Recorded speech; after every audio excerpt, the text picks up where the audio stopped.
much like when they fired me, they told me they were releasing me. They said, no, we're not firing you. I said, oh, thank God. He goes, he said, we're releasing you. What? I said, whoa. I said, what's the difference? And they had an answer, brother. The answer was, well, if we release you, we can bring you back in 3 months. We don't got to redo the contracts. If we fire you, we've actually got to redo the contracts and everything. And I went, start smiling and start shaking hands. Yeah. Let's get this over. So I started smiling and started shaking hands and thanking everybody because I was fired and realized it, and they did the best they could to sugarcoat it. That's messed up. No, I called him in 3 months like they told me to, and Jim Ross acted like he did not know who I was. What? I swear to God, the guy that would sit there and ask me about how many yards I had at Sprayberry rushing, that's how close we were, literally acting like he knew I was. Wow. I know. I couldn't believe it, man. I was like, Jim. Crazy. That's not right. Can you tell us about the short stint you had with WWF? I know you worked a couple matches. No, it was actually one. It was only one match. I was the first match of the invasion. Booker T and Buff Bagwell was the very first match of the actual invasion. The catch is, Vince and the WWF at the time, they decided to do it in Tacoma, Washington, 5,000 miles from my home. Yeah. And the very next week, just 7 days away, was Atlanta. Oh, wow. So why not wait until Booker main event on Monday Night Raw in Atlanta, Georgia, is going to be a whole lot better, brother, than in Tacoma, Washington, because we won that Tacoma crowd. Well, that in Georgia was basically the mainstay for WCW. Absolutely. That's Southeast, Ted Turner. So we knew we were screwed. We just didn't know what to say. We were whispering to each other like, why are they doing this? And we're like, I don't know, man. Why are we main event? I don't know. So something was up. They already had a plan, but and then the next week I get to the show, and that's when they released me. Wow. Crazy. Okay, did you enjoy working for TNA Wrestling? I did. It still does, and did remind me of WCW, so I really enjoyed it. Definitely. Now, do you got any good road stories or ribs you can share with our listeners? Say again? Do you got any good road stories or ribs you can share with our listeners? I got a pretty good one. Steve Regal one time. Steve Regal was on a flight with me. It was me, Scott Norton, and Steve Regal. And me and Regal were, once again, yearlings, and Norton was sitting in first class, so we went to Japan. He called us up. He called us up to first class, talked the stewardess into it because the plane was dead empty. So we're sitting in first class with him, and Steve started getting a little bit sloppy. He's behind us.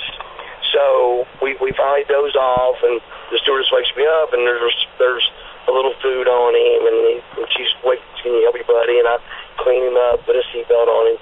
But then she wakes me up a second time. Now he's laying on the floor. And so I pick him up off the floor, and I put him in the back of the seat. So I apologize to her, but she's getting mad. The next thing I know is the wheels touched down. And I went, now I'm coming out of a sleep, Xanax sleep from a 17-hour flight, and I'm trying to think, where am I at? And are we in Minneapolis yet? Oh, but the thing is, there's snow everywhere. And I didn't know where we were at. And before I could even think, they rolled a roll up stairs to the plane. The cops were on there and told us to get our stuff and get off. And I looked back behind me, and Steve was just all dirt on him, and food on him. He looked horrible, and so he'd done something else. But I said, officer, he goes, I said now. Wow. So everybody got her stuff and got off. And once the wind hit me outside, and I kind of woke up a little more, by the time I got to the bottom of the steps, I said, officer, you got to listen to me. I said, this isn't my fault. This is a big deal. This is going to hurt me. And so once they got the whole story together, Regal had got up to go to the bathroom, and the door was halfway open, and she tried to close it, and he turned and peed on the stewardess, and they emergency landed the plane. What? Oh, I swear that's honest to God's truth. Wow. And bitch, I remember Eric Bischoff calling me, going, Bagwell, if you're lying to me, no, he said, Bagwell, do not lie to me, because I'm going to fire you if you lie to me. I said, Eric, I know it's hard to believe, but I swear to God, I'm telling you the truth.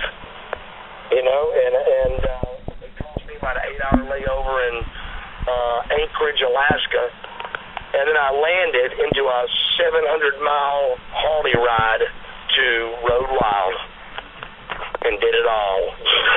Oh, wow. Showed up and was still buff and was still the stuff. Definitely. Eddie, go ahead. Where do you see yourself in the next 10 to, say, 15 years?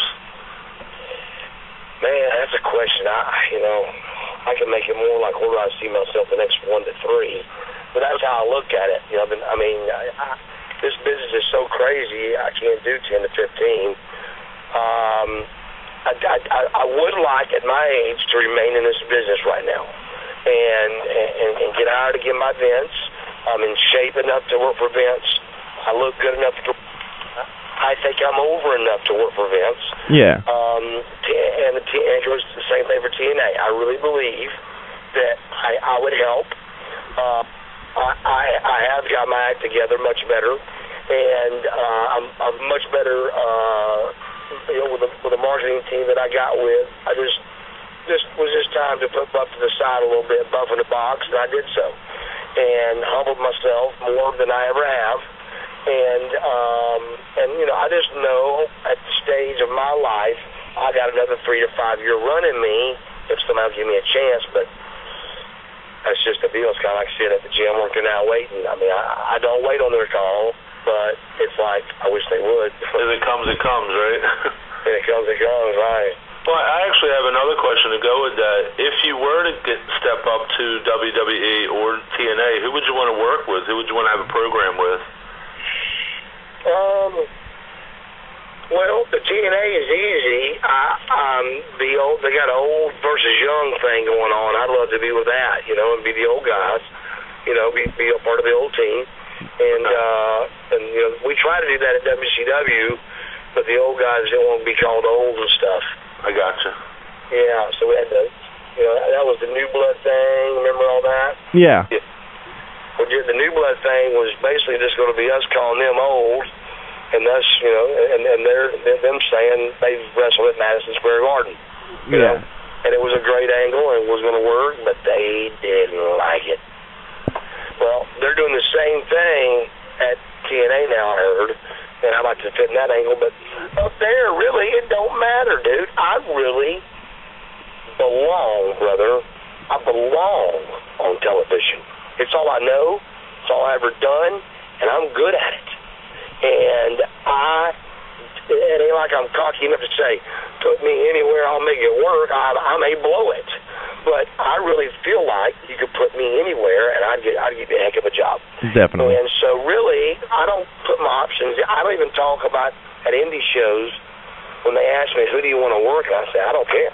And there's guys like Sid that'll say, well, I don't work so and so, and I don't work this person, and I don't do all that.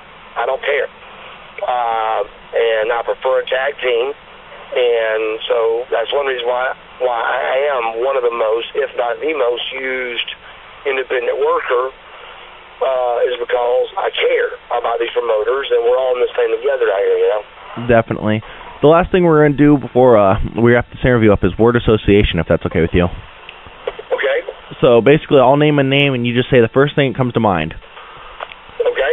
Jeff Jarrett. I wish you'd call me. Eric Bischoff. Genius. Vince Russo. Great writer. Vince McMahon. Powerful. Scott Hall. What? Scott Hall. Who now? Scott Hall. Troubled. Trouble. Now, I do want to urge all of our listeners to check out therealbuff.com, where you can find all of the updates of what's going on with you. So, we'd like to thank you for doing this interview with us. Yeah, no problem, brother. I really appreciate you guys' questions, and thanks for putting me on. Definitely. No problem. You guys have a good night. All right, you too. Same to you.